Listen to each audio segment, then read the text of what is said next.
stopped at we were at the aircraft container. Can you answer one baby question about the homework first?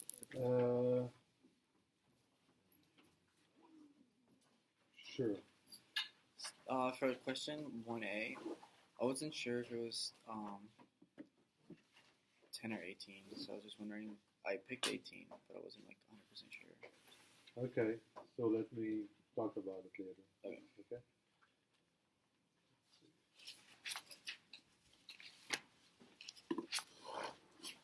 Okay, so good. So we talked about containers. I have to go a little bit faster, make sure to cover everything.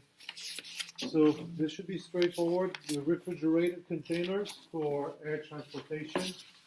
The essence of this is there's different options that exist. Okay, they cost money, obviously more money, and they are heavier and they have smaller payrolls. So that's an issue. So you cannot load them with as much product. So there needs to be products that have a higher margin of profits to be able to use them. So that means pharmaceuticals are likely to be used for these things. They look like this. Okay, then we see how things were loaded. So RORO, LOLO, this is an acronym for marine transport. When we talked about roll down, rolled off, okay? Roll down, rolled off, then lift on, lift off, okay? Then we went to ventilation. So you need to remember that for road transportation, you're dealing with top air delivery, okay? It means the air is delivered through the top, through a chute, okay? That's the T-beam floor, which is used as well in marine container. And that's inside a refrigerated trailer, okay? So that chute at the top is essential to help distribute the air all the way to the back, but also along the way this is open to let some air go out. But if you have products that generate heat, like fresh produce, you need to have ventilation vertically as well. So that means you need to have vents that allow the air movement to go through your product. That's important. Okay. Air transportation, in essence, there's no ventilation in a way because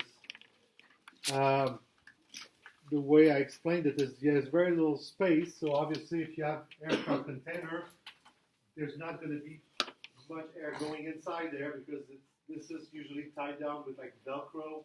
So it's not going to go inside. If you have a pallet that is uncovered, like we've seen before, so you may have ventilation going a little bit through it, okay, or around it. But obviously, this is not perfect. For marine transport, you have the opposite of road transportation. You have what's called air or bottom air delivery, okay, where the air is delivered through the floor and returned through the top, okay? Another option for marine container is to have portholes where you connect to the ventilation of the ship itself. So then we jump to pre-cooling operation. I'm not going to spend too much time here, but you need to know what pre-cooling is. It's the cooling operation that occurs as soon as possible after harvest. Okay, there's different pre-cooling methods. You should be able to name them: room cooling, forced air cooling, hydro cooling, icing, and vacuum cooling. So these obviously have some impacts on the packaging that is used.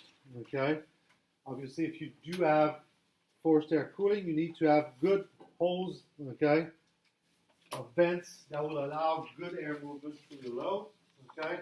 If you're dealing with anything with ice or water, it needs to be waterproof.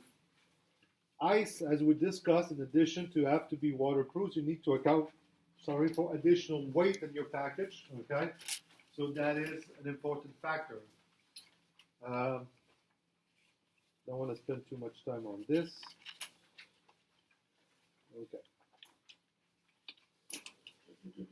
Well, we don't have to know what cold chain rule. Oh, I assume that you already know. So, yeah, you should know the cold chain rules. Yeah, it's not going to be the essence of this thing, but yeah, Can you? I wrote down like I don't know what it is. but they're there. There's 3 rules for the cold chain. You need to apply the right temperature as soon as possible. You need to apply it to a sound product. You need to apply it throughout the distribution chain. So any temperature sensitive product, okay, if you want to have a successful temperature management, that's what you have to do. Okay, it's just as difficult to have it respected throughout the distribution chain. Then I think we talked about temperature sensitive shipment for pharmaceutical and blood products. Okay, so what we discussed here, we talked about large volume shipment and small volume shipment. Okay, we focused most on those small volume shipments that use passive technology, or basically to maintain temperature. In a way, you need to design a box, which is typically called a shipper, okay, with insulation, some kind of cold source that will allow to maintain the right temperature throughout the distribution chain. So again, I'm not asking you to memorize like word for word a lot of things, okay? But you should know that 2 to 8, okay, 15 to 25 are the main ranges of temperature for these types of products.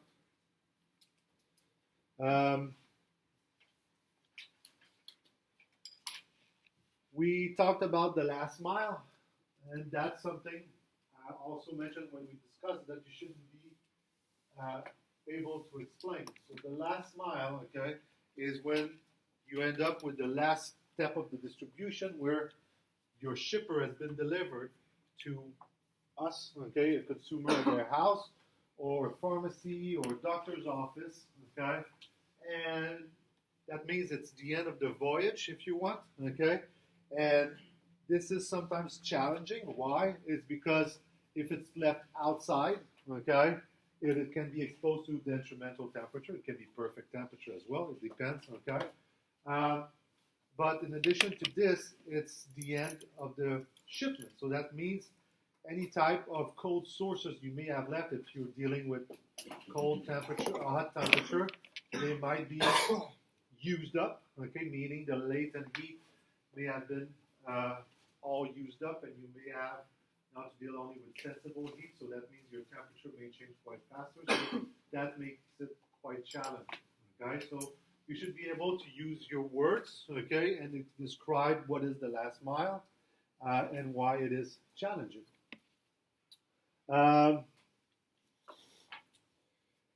Design factors, okay. Again, if you read through this and you understand, you should be able to name a few important design factors, okay, that you should think about when you design an insulated shipper. You should know the different components, okay. I'm not going to ask you prices or anything like this, okay. The main thing is you need thermal insulation, okay. You need cold source, and you need a shell. Should that start with the shell, which is typically corrugated fiberboard, or it can be sometimes plastic as well.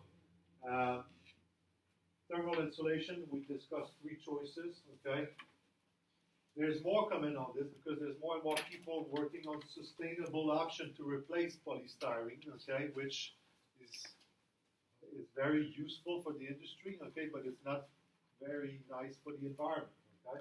It's still used because it's cheap, okay. Polyurethane, okay, and vacuum insulated panels. So we discussed these: cheap, medium, super expensive, okay. So cold source and thermal buffers, okay. Ice is not very used itself because if it's in a bag, it's going to be leaking. It's a mess to handle with. Okay, you end up with a lot of water. Water gel packs are what you use for your camping trick and stuff like this, okay. And phase change material is just a fancy name for these gel pack, but instead of changing phase near 32 Fahrenheit or 0 degrees Celsius, they will change phase, meaning they will melt or resolidify at different temperatures. So these are used as cold sources, but also as thermal buffers. Can anyone tell me what I mean here by thermal buffers? What do we use them for? keep your food cold? Yeah, but yes. So if the cold source is like too close to the product, it might go below the temperature, so that will avoid some of their maintenance. Very good. Okay, actually, we'll give out some of the heat. Okay, if we respect the first law of thermodynamics, but I'll do the same thing all the time. So that's good. So the thing is, exactly, it's perfect answer. So oftentimes to have enough cold, because if we're dealing with a hot environment, we need cold. Okay, so you may use gel packs, okay, or other cold stores that are frozen, okay, at a temperature way below the 2 degrees Celsius, for example, okay. One thing, what can happen is that if you put a lot of these, you're going to freeze your product to start with. So you need to have a thermal buffer, okay. So the buffer here may be, for example, phase change material at 5 degrees Celsius. 5 is right down the middle between 2 and 8, right? So if you put some cold or frozen packs near them, okay, what's going to happen is that those buffer will have to freeze over before the product freezes over. Okay, so they act as if you want insulation. Okay, but they're there to really prevent the product from freezing. Okay, that's what their goal is here. Okay, so yes, so. It's good to be. I think a lot of these are should be not too hard to remember. That polystyrene is cheap. The con is that it's not very easy to recyclable. It's not that good of insulation. So some of these are important, are interesting, but it's not going to be the essence of the exam. Okay. Go through this. Okay. I'm not going to ask you a question on this. Okay. This is there as a reference. I'm not going to ask you a question on like any of these things, okay, meaning to remember these or anything like this. That's not my goal here. Okay.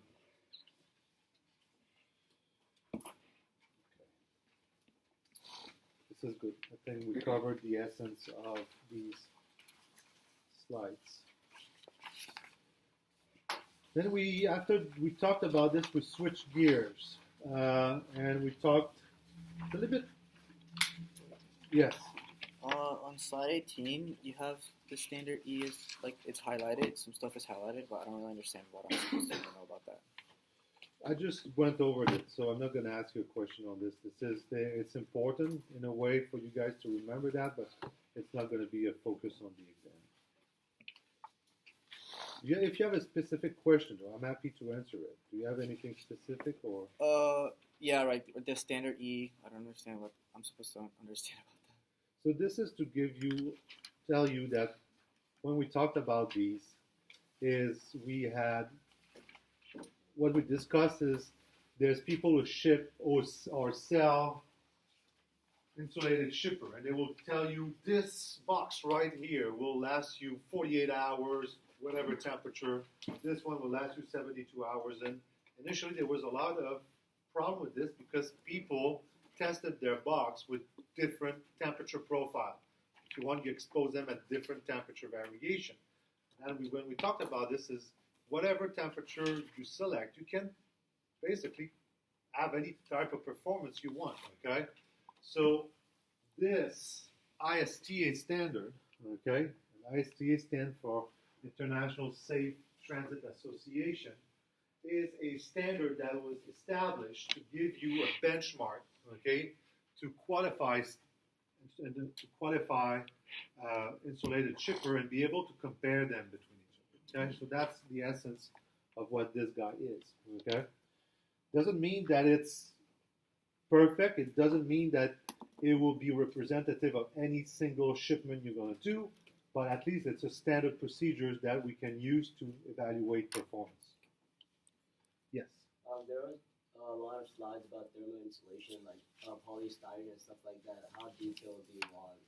So what I mentioned is like the idea of this is you should be able to remember a few advantages and inconveniences. So polystyrene, it's not a good insulation, but it's cheap.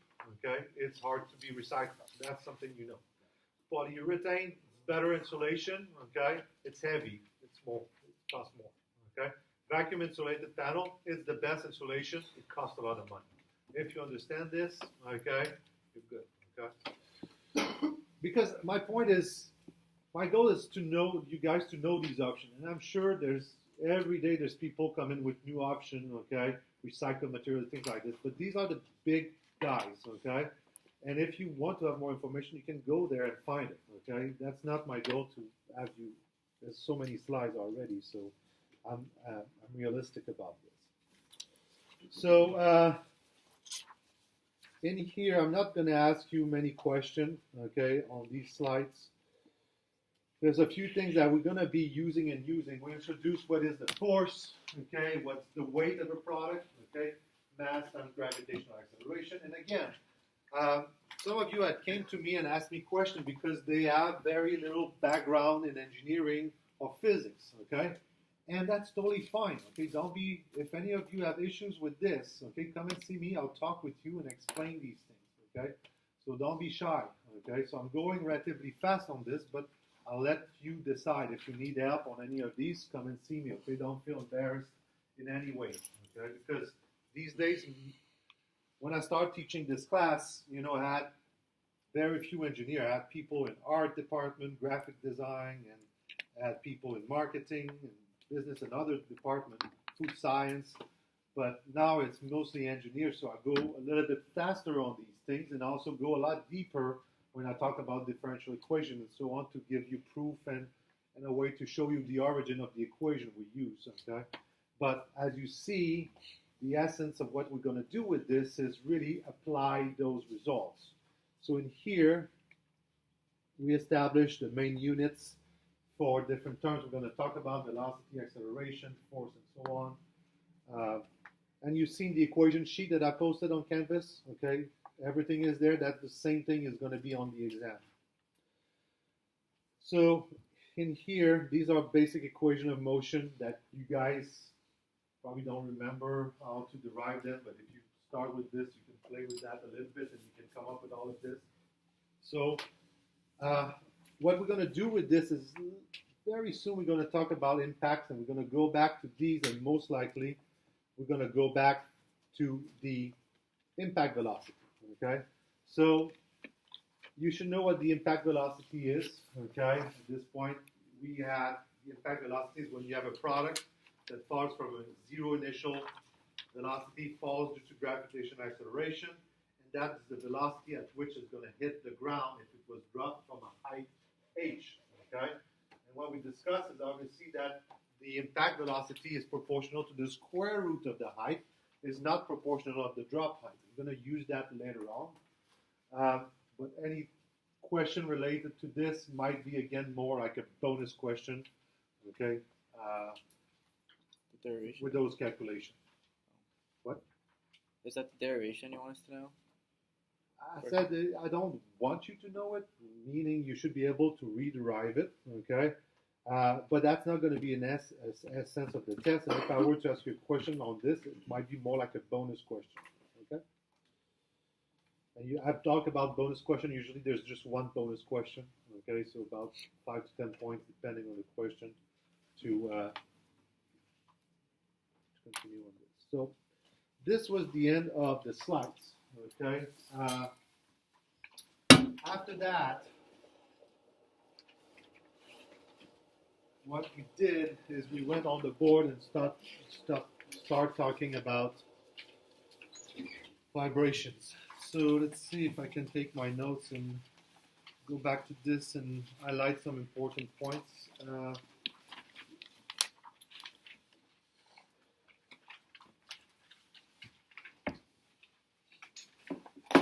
Okay, so what we did, we kind of established that for working with vibration, the analogy we're going to use with basic physics concept is spring and mass system. The reason for it is that in our packaging system, we often have a cushion that acts like a spring.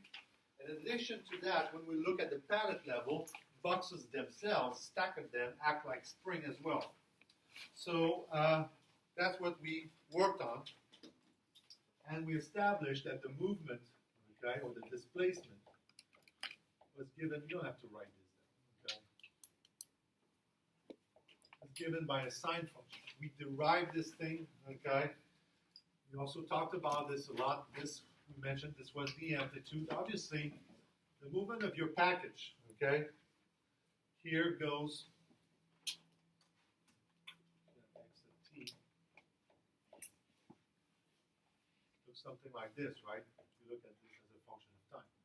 So the movement of your package varies between a maximum displacement equals to the amplitude and so on. So oftentimes I say the maximum amplitude, but in a way it's kind of redundant. The amplitude is the maximum displacement, okay? So it's, the amplitude is the maximum displacement of your package. With this maximum displacement, that's associated with the maximum acceleration. And all of these we talked about, they occur when the sine function takes a value of 1, okay?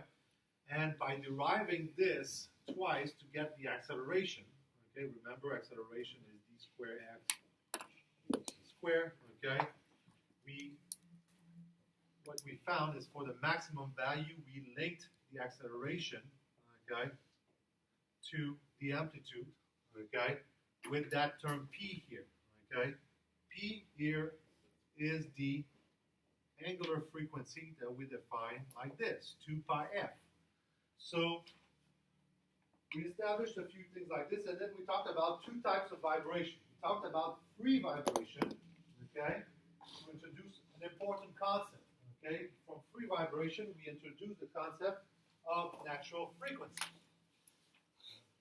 Then we went from that to actually a real or more applicable case where we're dealing with forced vibration. So this is critical. Okay, so free vibration is, like I told you, like the pendulum. When you lift it up and you let it swing, it's going to vibrate at its natural frequency, when there's no more force acting on it. On the spring mass system, think about it, you press on it and then you release. You remove all external forces. It vibrates on itself. In that case, it vibrates at a natural frequency. That's the only case it's going to vibrate at its natural frequency, unless you force it at this frequency. Okay? So, in forced vibration, okay, what we said, okay, is you have a mass, you have a spring, and then you have a forcing motion, or what we call an input, okay? That was vibrating. And this happened at what we indicated as a forced frequency. Because of this, our product was vibrating as well, okay? That's what we call the output, okay? So, the input is tied to this equation. Okay? The output is also dealing with this equation.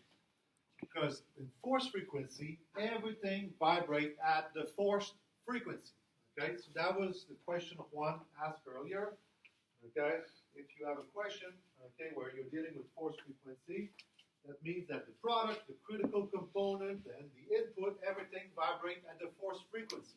Okay? If by a pretty bad circumstance the force frequency is equal to the natural frequency, then it's going to be the same, right? Okay? But what's going to happen if that's the case? If the force frequency equals to the natural frequency, what occurs in that case? It's going to increase. Resonance, right? Did I hear that? Or I dreamt it? Okay, resonance. So this is what happened here. And to go from one stage to the other, what we introduce is the magnification factor, which we derived as well from scratch. Okay? And that's where the natural frequency plays a role, because that natural frequency is a characteristic of our system. It depends on the mass and the stiffness of your spring.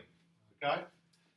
So to know how our product is going to vibrate, okay, due to a certain input, you need to know some characteristic of that system. You need to know the natural frequency. That will allow you to go from the input to the output. Now, if if you have a component in your system, in addition to that, then you can have another level, okay, here. And for this guy, this becomes his input, right? The movement of the product becomes the input of the critical component since it is within the product. And then you're going to need a different magnification for this guy.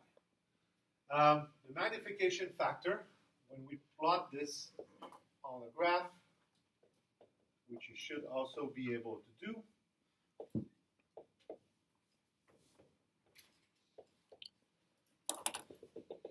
you know that you have an asymptotic behavior at when this guy here equals to 1, okay? Because when this is equal to 1, this goes to infinity, okay? So here, those two bars represent the absolute value, because if you pass the value of 1 here, the magnification factor is actually negative, okay? So that means it's going to be out of phase. Yes? So at resonance, AI is equal to A naught, and then there's resonance. It's infinity. So what happened? Yeah, so if m equals to infinity, so that means what?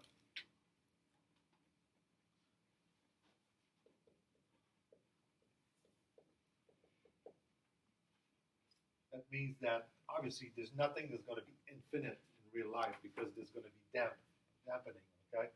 But that means that if you are here, close to the resonance,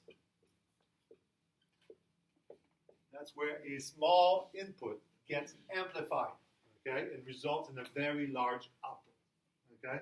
That's why you don't want this, okay? If you have this, if you have characteristic of your system that is such that happens a lot on stack, right, on the pallet. If the boxes themselves act as spring with a characteristic that will be close to frequency that you're going to have in the distribution environment, then the stack is going to vibrate pretty badly, okay, and you will get damage, okay, you get excessive compression, and you're going to get boxes that may shift and fall off.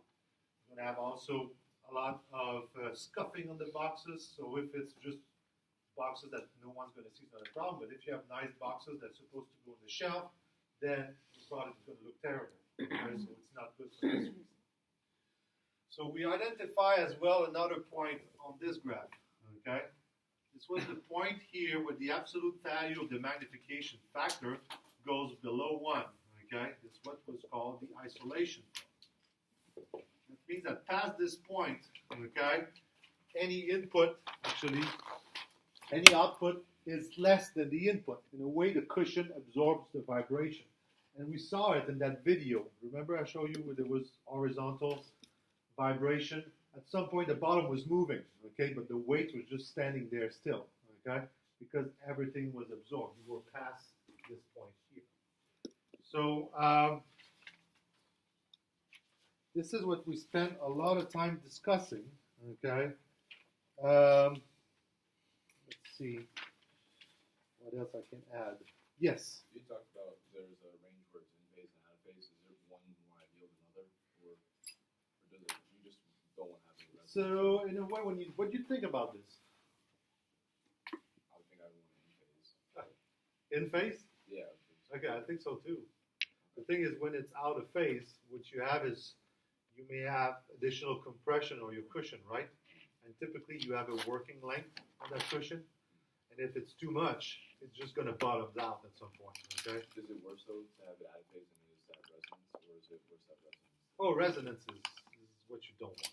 Anywhere close to resonance, you don't want this, okay? But, like, can you, like, work past it? So, like, to imagine if you, like, once you go past having more, like, a higher force frequency than a natural frequency, that's, like, that would be more ideal than having resonance, though, right? I mean, not that either is ideal. Yeah, in that case, yes. Because partially if the output is so little that you may have just the bottom. But if you are close to resonance and you do something like this, that's where you may have other issues happening. Okay, that's a good question. Let's see. We also talked about some combination of cushion and things like this, so that might be useful, but it's not going to be the essence. We also give you an example on how to use the modulus of elasticity to find the stiffness or the K value of a cushion. Okay, that could be a question very similar like this. Okay, I could ask you something like this that is you will have to calculate, but nothing outside of this. And I'm telling you the question. You're going to have a question on this. Okay, with the product and the component. It's going to be very similar to your homework assignment. Okay. And the practice problem that's posted as well on Canvas. By the way, just a reminder, if any of you did not turn in their homework at this time, okay, I'm going to accept them up till 4 today. After that, I'm not going to accept them because I'm going to post the solution to the homework so you have a look at it, okay, and be able to prepare for the exam. Let's see what else I may have here. So I assume that the homework went well because I had a very minimum amount of questions. So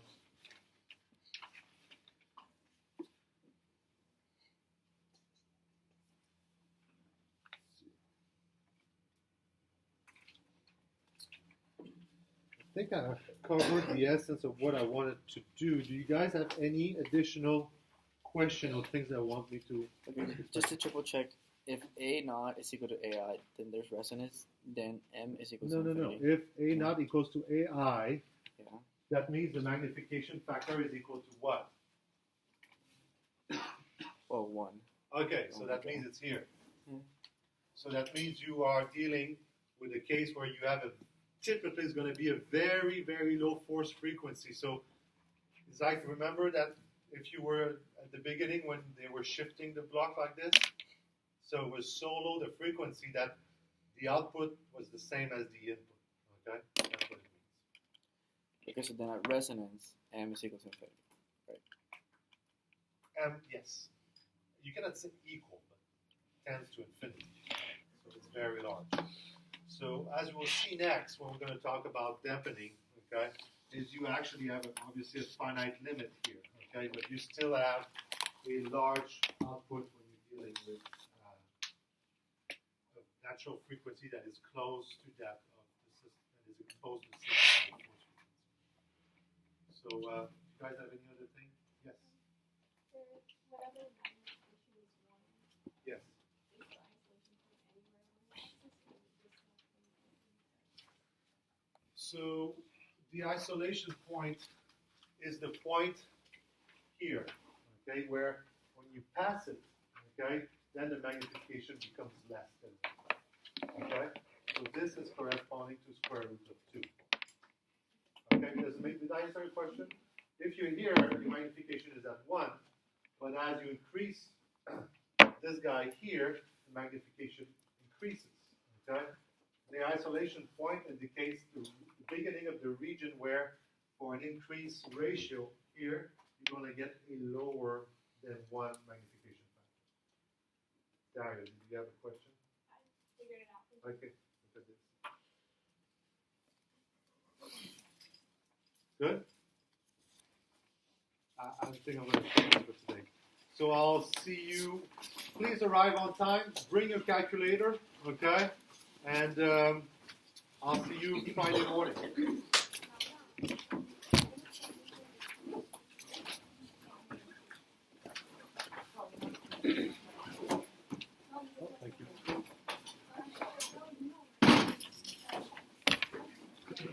I forgot one. Do you need a quiet environment? I think that'd be okay here. You sure? Yeah. I mean, it's too late to send a DRC thing, so. No, but I can put you in the lab here. No problem. Oh, okay, yeah, that'd be great. Okay, yeah. That'd be amazing. Thanks. Are the chairs comfortable? Yeah. Better than this. Okay, sweet. And you have the choice. So. Okay, sweet. Thank you. Oh, you can do whatever. You want me to be on the picture? Oh, your homework.